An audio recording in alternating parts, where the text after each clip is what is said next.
أعوذ بالله من الشيطان الرجيم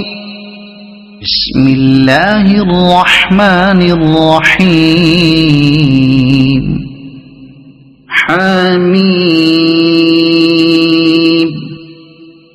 تنزيل الكتاب من الله العزيز العليم غافر الذنب وقابل التوب شديد العقاب ذي الطول لا إله إلا هو إليه المصير ما يجادل في آيات الله إلا الذين كفروا فلا يغررك تقلبهم في البلاد كذبت قبلهم قوم نوح والأحزاب من بعدهم وهمت كل أمة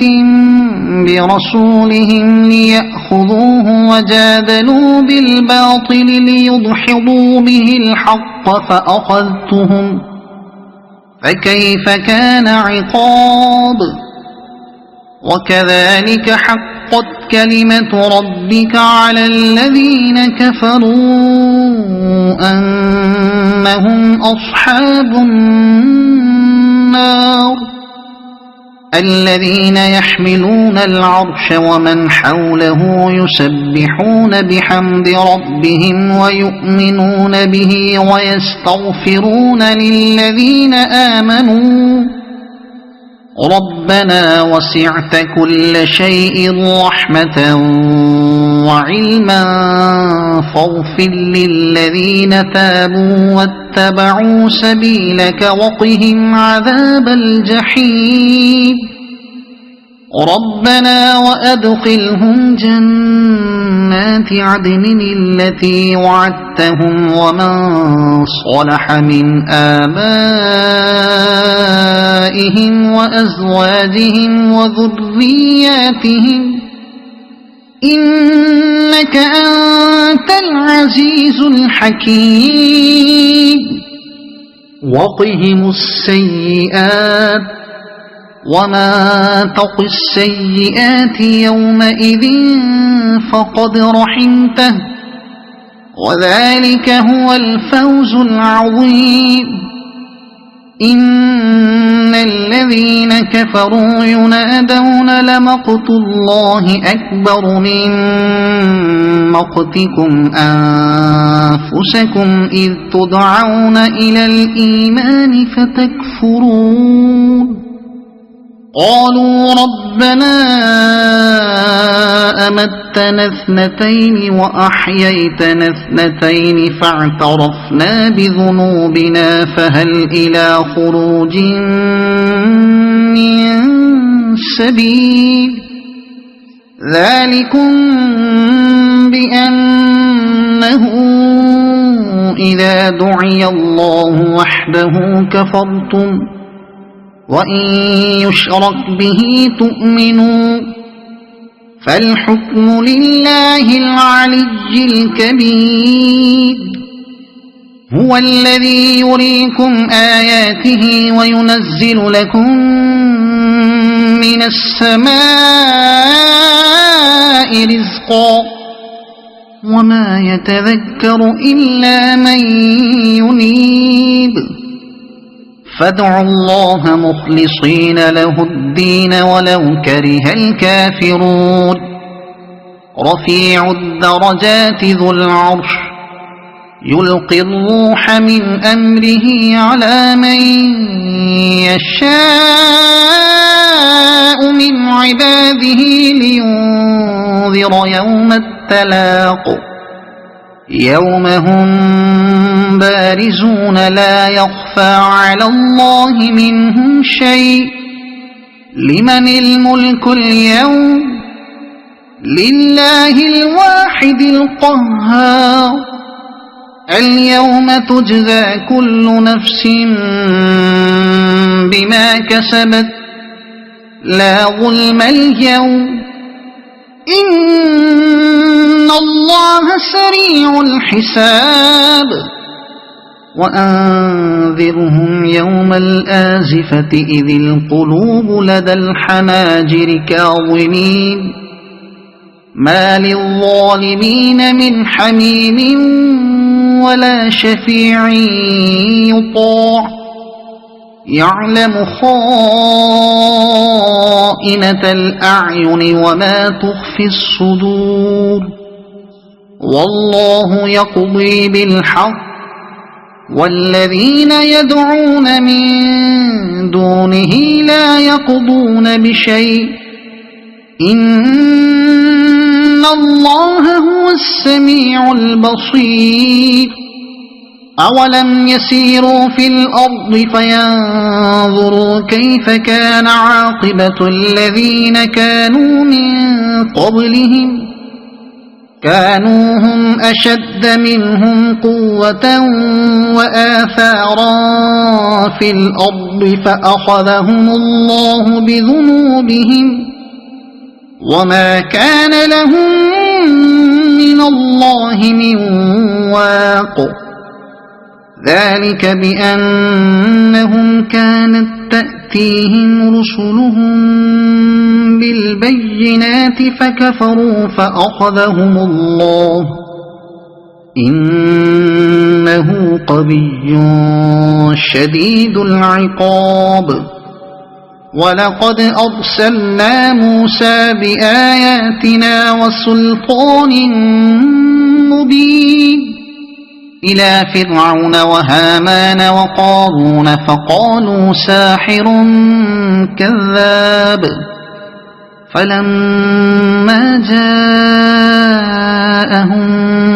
بالحق من عندنا قالوا اقتلوا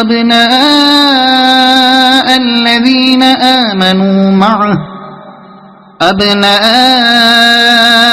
الذين آمنوا معه واستحيوا نساءهم وما كيد الكافرين إلا في ضلال وقال فرعون ذروني أقتل موسى وليدع ربه إني أخاف أن يبدل دينكم أو أن يظهر في الأرض الفساد وقال موسى إني عذت بربي وربكم من كل متكبر لا يؤمن بيوم الحساب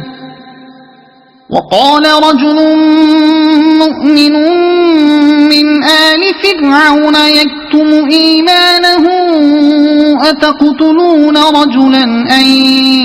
يقول ربي الله وقد جاءكم بالبينات من ربكم وإن يك كاذبا فعليه كذبه وإن يك صادقا يصبكم بعض الذي يعدكم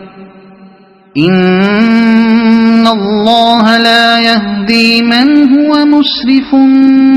كذاب يا قوم لكم الملك اليوم ظاهرين في الأرض فمن ينصرنا من بأس الله إن جاءنا قال فرعون ما أريكم إلا ما أرى وما أهديكم إلا سبيل الرشاد وقال الذي آمن يا قوم إني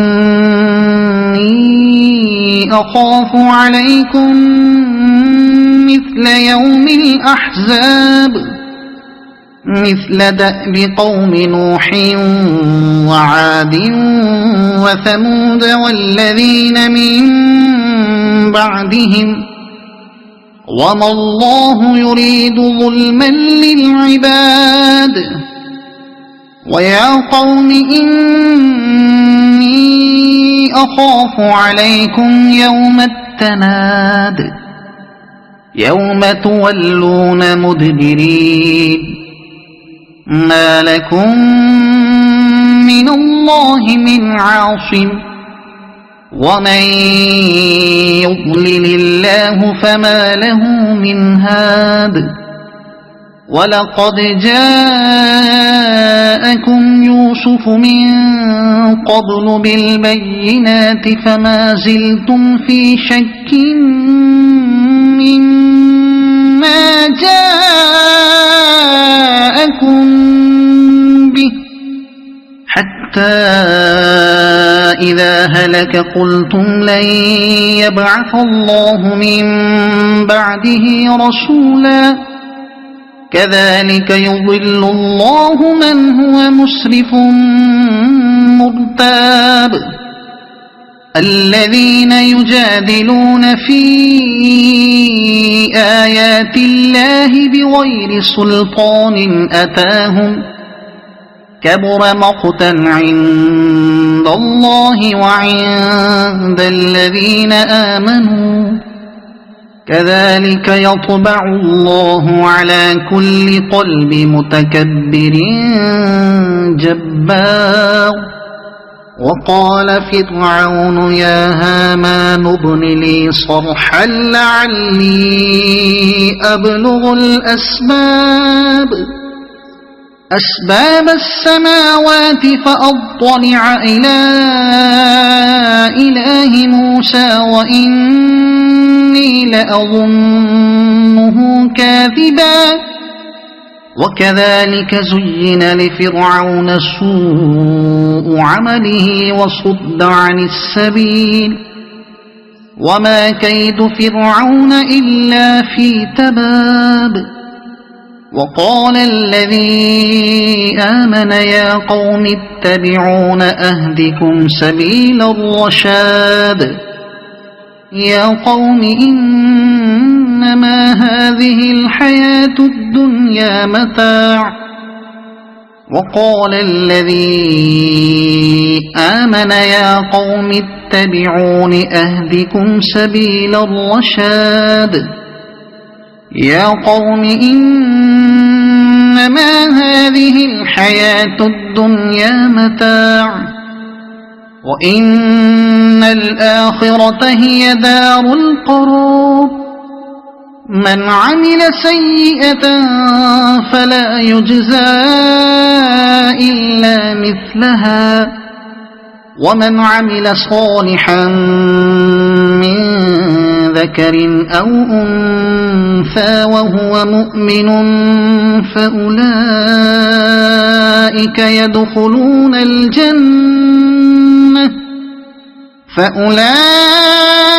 يدخلون الجنة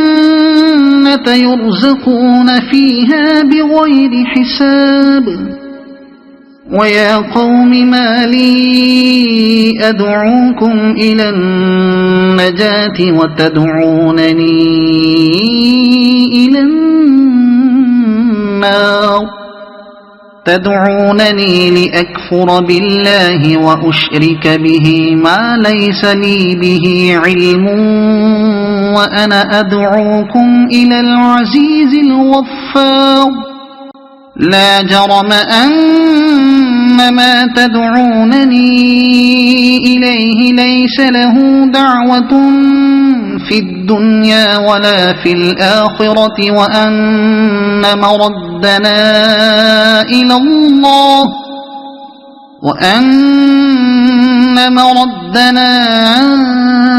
الله وأن المسرفين هم أصحاب النار.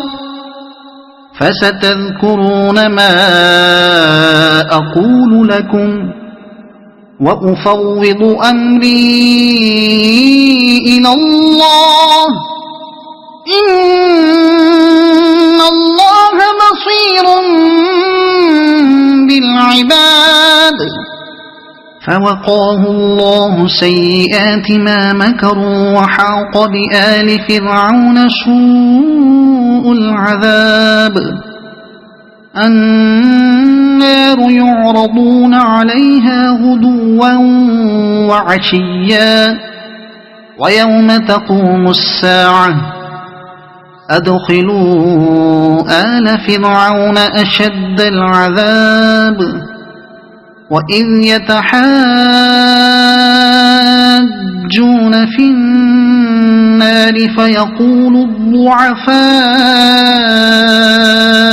للذين استكبروا إنا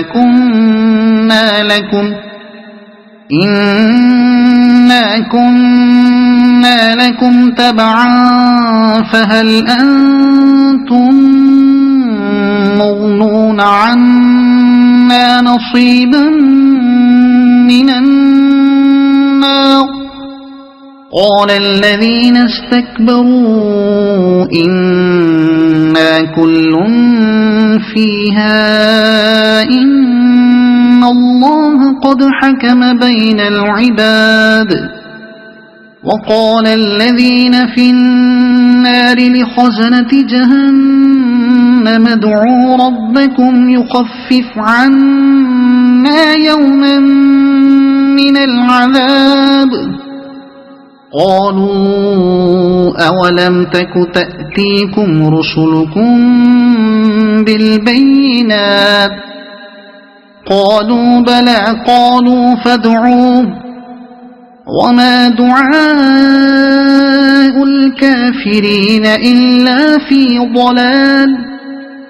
إنا لننصر رسلنا والذين آمنوا في الحياة الدنيا ويوم يقوم الأشهاد يوم لا ينفع الظالمين معذرتهم ولهم اللعنة ولهم سوء الدار ولقد آتينا موسى الهدى وأورثنا بني إسرائيل الكتاب هدى وذكرى لأولي الألباب فاصبر إن وعد الله حق واستغفر لذنبك وسبح بحمد ربك بالعشي والإبكار إن الذين يجادلون في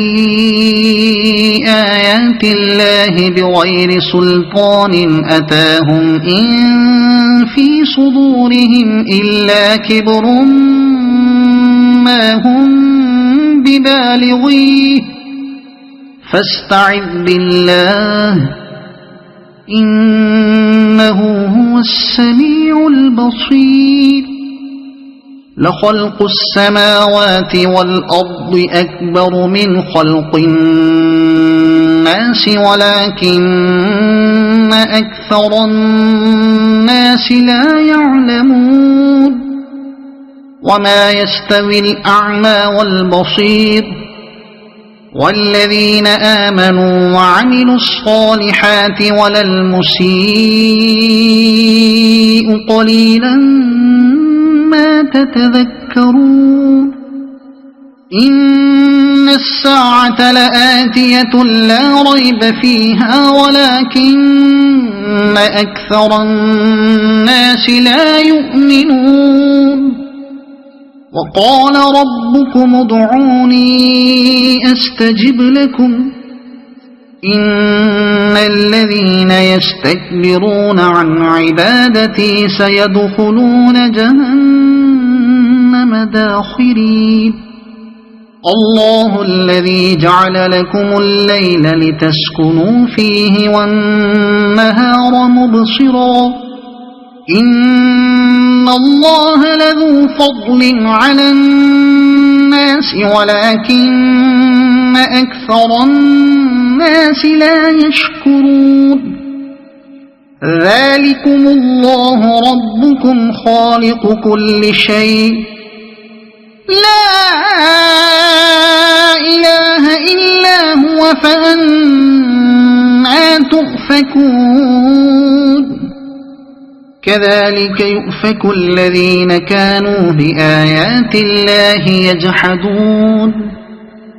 الله الذي جعل لكم الأرض قرارا والسماء بناء وصوركم فأحسن صوركم ورزقكم من الطيبات ذلكم الله ربكم فتبارك الله رب العالمين هو الحي لا إله إلا هو فادعوه مخلصين له الدين الحمد لله رب العالمين قل إني نهيت أن أعبد الذين تدعون من دون الله لما جاءني البينات من ربي وأمرت أن أسلم لرب العالمين هو الذي خلقكم من تراب ثم من نطفة ثم من علقة ثم يخرجكم طفلا